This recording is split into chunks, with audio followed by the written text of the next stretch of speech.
সরকার ভালো ছিল না, শেখ হাসিনা ভালো ছিল না, যারা এই দেশের পরবর্তী স্বাধীনতা করেছে, যারা দাবি করে তারা তো ভালো ছিল। তারা ভালো থেকে এই দেশের মানুষের উপরে যে বর্বর অত্যাচার, নির্যাতন, ধর্ষণ, বিভিন্ন রকমের অত্যাচার নির্যাতন করতেছে। অভয়নগরে আওয়ামী লীগের 400-র উপরে নেতাকর্মীর বাড়ি ভাঙচুর, লুটপাট করে নিয়েছে এবং এলাকা ছাড়ার বহু লোক বলছে আওয়ামী লীগ করলে ইউনিয়নে থাকতে দেব না, অভয়নগর উপজেলায় থাকতে দেব না, আওয়ামী লীগ করলে এদেশে থাকা যাবে না। তাহলে আমরা কোথায় যাব? আমরা এদেশের মানুষ, আমরা বেঁচে থাকতে চাই, আমরা স্বাধীনতার সপক্ষের শক্তি, আমরা বঙ্গবন্ধুর আদর্শের সৈনিক, আমরা শেখ হাসিনার কর্মী, আমরা বেঁচে থাকতে চাই। আওয়ামী লীগকে আগামী দিন যে নির্বাচন হবে, সেই নির্বাচন আওয়ামী লীগ যাতে নির্বাচন করতে পারে, শেখ হাসিনা যাতে দেশে ফিরে আনতে পারে। শেখ হাসিনা দেশে না আসলে এদেশের সাধারণ মানুষের মুক্তি আসবে না। অভ্যন্তরীণ থাকা অবস্থায় 2 মাস কারা অভ্যন্তরীণ থাকা অবস্থায় আমি মামলা খাইছি। এটা একটা ভিত্তিহীন মামলা। এই মামলা আমি স্যালেন্ডার দিতে আসছি। তো আমার একটু কথা আছে যে আওয়ামী লীগ সরকার ভালো ছিল না, শেখ হাসিনা ভালো ছিল না, যারা এই দেশের পরবর্তী স্বাধীনতা করেছে, যারা দাবি করে তারা তো ভালো ছিল।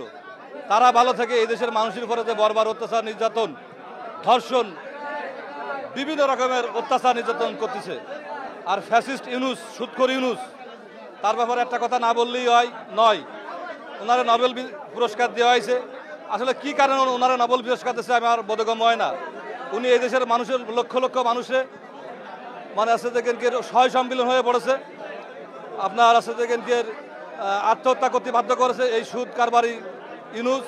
উনি আমার রাসূলুল্লাহ সাল্লাল্লাহু আলাইহি ওয়াসাল্লামকে নিয়ে কটাক্ষ করে, তামাশা করে যে মা খাদিজারে নাকি আসছে যে উনি ব্যবসায়ী বলে আসছে যে উনি শাদী করেছে। ঠিক আছে, যার আগমন দুনিয়াতে না ঘটলে ইউনুসের জন্ম হতো না, আপনার আমার জন্ম হতো না, সৃষ্টি হতো না। ঠিক আছে, সেই রাসূলের নিয়ে যে কটাক্ষ করতে পারে ইউনুস, তার কাছে এই জাতি কি আশা করবে আমার বোধগম্য হয় না।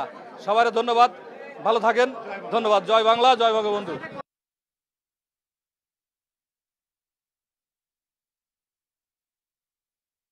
সারা বাংলাদেশে যে হত্যা করতেছে আমাদের আওয়ামী লীগের নেতাকর্মী, আমরা নিন্দা প্রতিবাদ জানাই। পাশাপাশি আজকে দেখেন আপনারা কোর্টের বারান্দায় নিরীহ মানুষ যারা মিথ্যা মামলার আসামি আজকে কোর্টে আসছে।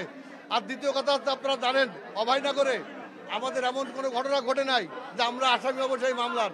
5 তারিখের মিথ্যা মামলা আমাদের আওয়ামী লীগের অঙ্গ সহযোগী সংগঠনের নেতৃবৃন্দর নামে এই মিথ্যা মামলাতে এই সরকার এর নিন্দা ও প্রতিবাদ জানায়। পাশাপাশি আপনারা জানেন অভয়নগরে আওয়ামী লীগের 400-র উপরে নেতাকর্মীর বাড়ি ভাঙচুর, লুটপাট করে নিয়েছে এবং এলাকা ছাড়ার বহু লোক।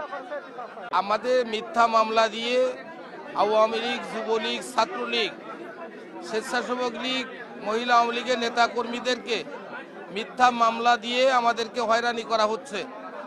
আমাদের বিপুল সংখ্যক নেতাকর্মীদের ঘর বাড়ি ভেঙে দেওয়া হয়েছে, দোকান পাশার লুট করেছে এবং বিভিন্ন নেতাদের বাড়ি ঘরে হামলা করছে। আমরা কেউ বাড়ি ঘরে থাকতে পারছি না। আমাদের মা বোনেরা বাড়িতে নিশ্চয়তায় তারাও ঘুমাতে পারছে না। আমাদের না পেয়ে বাড়ি ঘরে যে আমাদের মা ছেলেদেরকে হুমকি ভয়ভীতি দেখাচ্ছে এবং বিএনপি যুবদল এবং জামাতের ছাত্র শিবির ক্যাডাররা প্রতিনিয়ত হামলা চালাচ্ছে।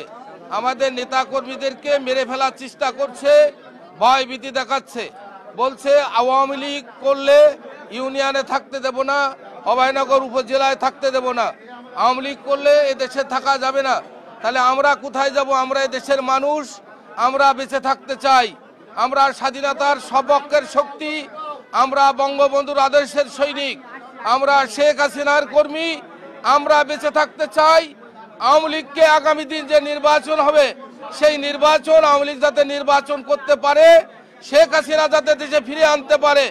শেখ হাসিনা দেশে না আসলে এদেশের সাধারণ মানুষের মুক্তি আসবে না। আগামী দিন যে আমাদের সবচেয়ে বড় ব্লক, যেখানে সার সংকট দেখা দেবে, এখনই সার সংকট দেখা দিয়েছে। এদেশের কৃষকরা আগামী দিন না খেয়ে থাকবে, এখনই দুর্ভিক্ষ দেখা দিয়েছে। বাজারে গেলে আমাদের না বিশ্বাস উঠেছে, আমরা বাজার করতে পারছি না। আমাদের আওয়ামী লীগের নেতা কর্মীরা বাজার করতে গেলে টাকা পয়সা কেড়ে নিচ্ছে। বাজার থেকে প্যাকেট কেড়ে নিচ্ছে, চাউলের বস্তা কেড়ে নিচ্ছে, আমাদের মা বোনদেরকে বাজারে পাঠালেও বস্তা কেড়ে নেওয়া হচ্ছে। সেই কারণে আমরা আপনাদের কাছে ন্যায় বিচার প্রত্যাশী, দেশবাসীর কাছে আমরা ন্যায় বিচার প্রত্যাশী। আমরা আশা করি এই আইনে অবশ্যই অবশ্যই আমরা মিথ্যা মামলা থেকে অব্যাহতি পাবো। 1 নম্বর ওয়ার্ডের আমার 5 আগস্টে আমার দোকানপাট প্রায় 54 থেকে 55 লাখ টাকার মাল সরকারের সার লুটপাট করে নিয়ে গেছে এবং পরে আমার গাছ কেটে নিয়ে গেছে। আজকে আমরা এখানে হাজিরা দিতে আইছি। আজকেও বিএনপি ছেলেপেলেরা আমার 8টা গাছ এখন অলরেডি কাটতেছে।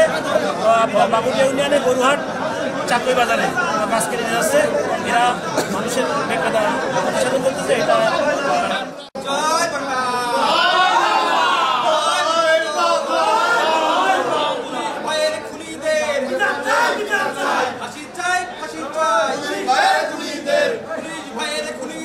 ফাঁসি চাই